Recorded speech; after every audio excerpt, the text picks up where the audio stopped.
Islam tidak mengajak kita untuk mendengar kicau burung, gemericik air, aromaterapi. Itu tidak dilarang. Tapi dengan berzikir, maka pikiran ini langsung tunduk kepada yang menguasai pikiran, yang menundukkan pikiran. Siapa dia? Allah Subhanahu wa ta'ala. Akhirnya dia duduklah di sebuah teras itu, duduk lama-lama tidur, ya. Ternyata dibawa kemana? Ini tempat apa ini? Ternyata ini adalah masjid. Dia baru di pelatarannya, bayangkan coba.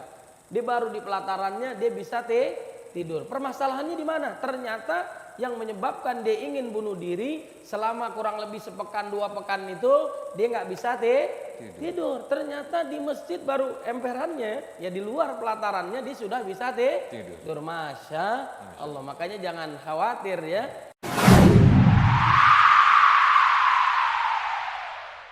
Nah, sekarang saya kembali ke para jamaah dari adik-adik dari Institut Ilmu Al-Quran. Siapa lagi yang mau nanya?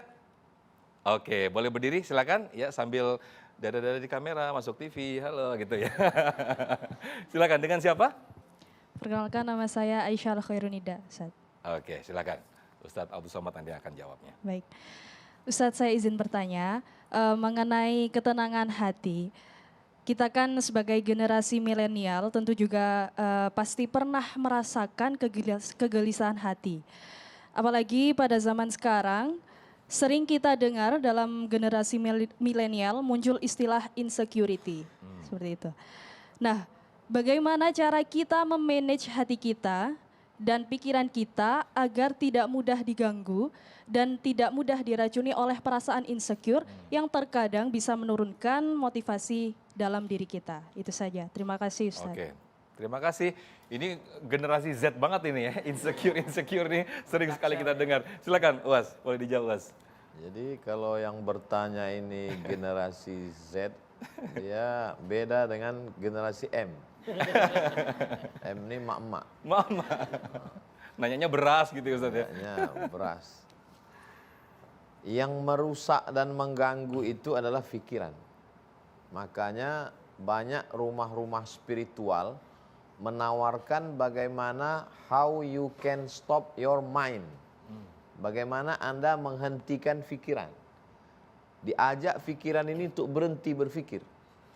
Diajak untuk mendengarkan suara kicau burung. Masuk ke dalam ruangan itu tiba-tiba mendengar suara kicauan burung.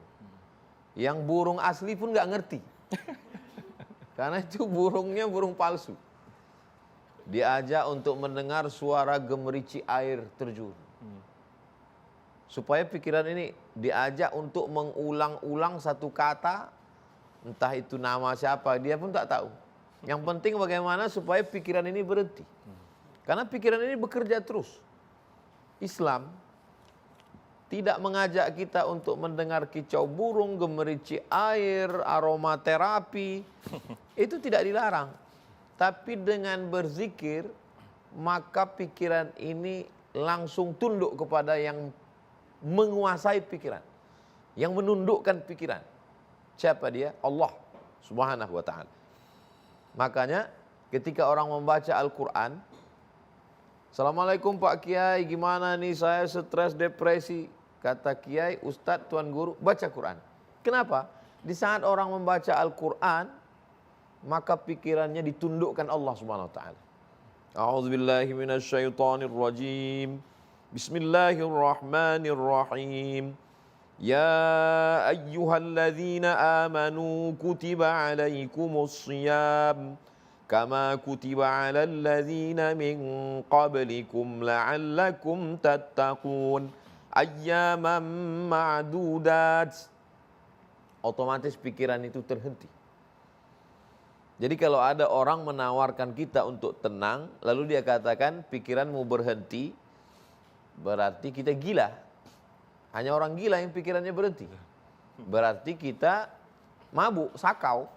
Makanya orang suka pakai narkoba, minum khamar. Kenapa? Dengan dia mabuk, dia terbang ke awan, pikirannya berhenti. Orang yang berzikir pikirannya tidak berhenti, tapi pikirannya tunduk kepada Allah Subhanahu wa ta'ala. Dia tetap dengan kesadarannya. Kita pergi kepada Habib, kata Habib banyak-banyak bersolawat. Allahumma salli ala sayyidina Muhammad wa ala ali sayyidina Muhammad. Allahumma salli ala sayyidina Muhammad wa ala ali sayyidina Muhammad. Allahumma salli ala sayyidina Muhammad wa ala ali sayyidina Muhammad. Saat itu pikiran sedang tunduk. Kalau tidak dia terus, dia nakal, dia jahat. Kamu yang sama-sama kuliah, kamu yang sama-sama di kampus, kamu nilai kamu lebih tinggi, kenapa dia lebih dulu nikah? Kenapa dia lebih dulu kerja? Kenapa sukses? Kenapa begini? Maka itu semua ditenangkan dengan zikir kepada Allah. Kalau orang paham hakikat zikir, cuman terkadang banyak orang belajar zikir menurut etimologi, zikir menurut terminologi, zikir, tapi nggak pernah berzikir. Berapa banyak orang hafal doa makan, tapi lupa baca doa makan. Berapa banyak orang hafal doa masuk WC, toilet, tapi nggak pernah baca doa. Yang ingat malah anaknya. Berarti kita tidak berzikir. Maka saya ketemu dengan Syekh Najmuddin Al-Kurdi di Kairo. Kata beliau tidak lagi berzikir pakai tasbih. Di sini kami tidak pakai tasbih, tidak dihitung. Jadi bagaimana Syekh?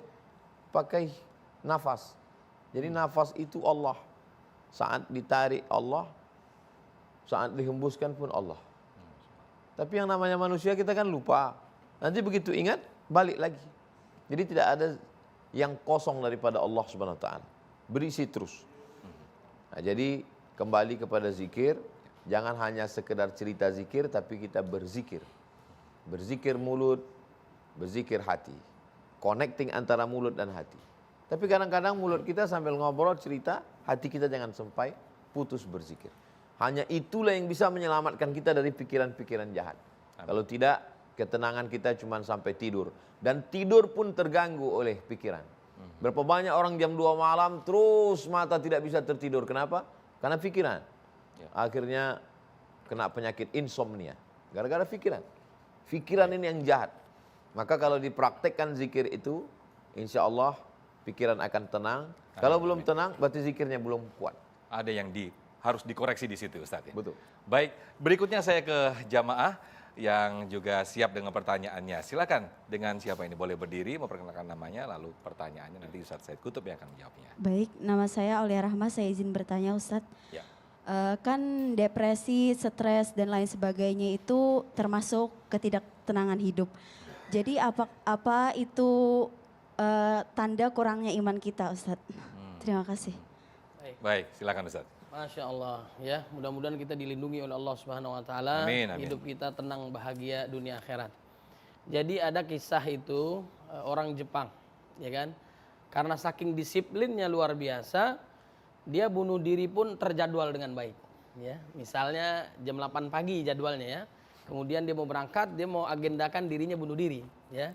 Pada saat mau berangkat, mau bunuh diri ketemu dengan orang yang beriman, orang yang soleh. Anda mau kemana? Saya mau bunuh diri. Sebentar kita bicara, enggak saya nggak ada waktu, nanti saya terlambat bunuh dirinya. Ya. Nah ini, saking disiplinnya bunuh diri pun terjadwal dengan baik. Kemudian disampaikan kepada orang Jepang ini, ayo saya antar ke sebuah tempat. Akhirnya dia mau ikut sebentar, akhirnya dia duduklah di sebuah teras itu, duduk lama-lama tidur. Ya. Ternyata dibawa kemana? Ini tempat apa ini? Ternyata ini adalah masjid. Dia baru di pelatarannya, bayangkan coba. Dia baru di pelatarannya, dia bisa tidur. Permasalahannya di mana? Ternyata yang menyebabkan dia ingin bunuh diri selama kurang lebih sepekan 2 pekan itu dia nggak bisa tidur. Ternyata di masjid baru emperannya, ya di luar pelatarannya dia sudah bisa tidur. Masya Allah. Makanya jangan khawatir ya. Kalaupun kita kadang-kadang ya, kalau Jumat lagi khutbah itu berlangsung, jamaahnya insya Allah khusyuk ada yang lelah mungkin ya. Itu saking khusyuknya Ini luar biasa keberkahannya. Ini dahsyatnya luar biasa. Akhirnya diajarkan Islam, dikenalkan Islam, apalagi sholat, ibadah.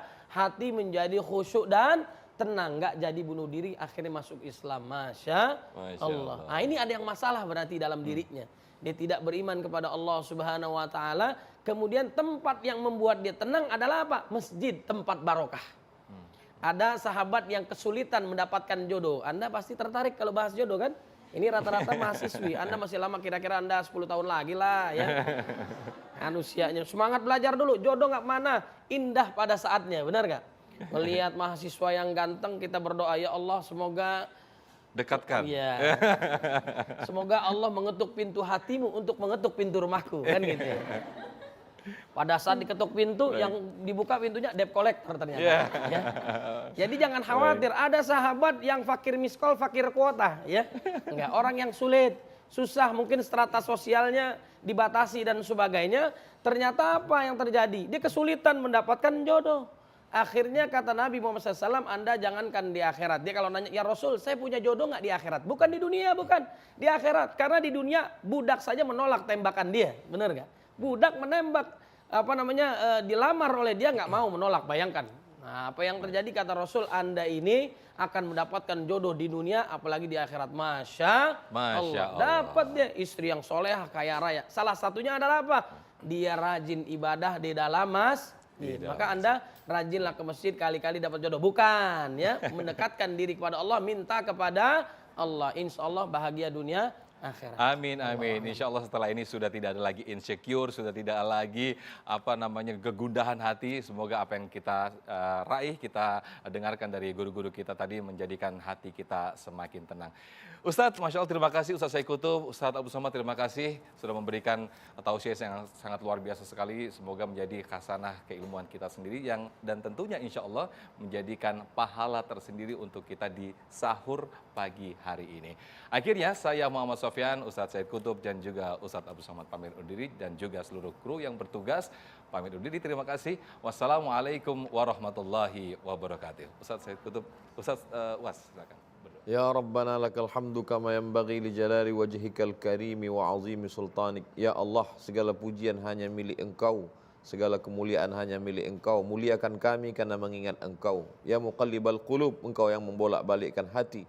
Sabbit qulubana, kokohkan hati kami ala dinik dalam agamamu, wa ala ta'atik dalam ketaatan kepadamu. Anzilis sakinata fi qulubina, turunkan ketenangan ke dalam hati kami. Usir segala gundah gulana. Allahumma ja'alil Qur'ana rabi'a qulubina wa dhihaba husnina wa humumina wa humumina. Jadikan Al-Quran sebagai pengusir segala gundah gulana, kesusahan, kegelisahan hati kami. Wa sallallahu ala sayyidina Muhammad wa ala alihi wa sahbihi wa sallam. Walhamdulillahi rabbil alamin.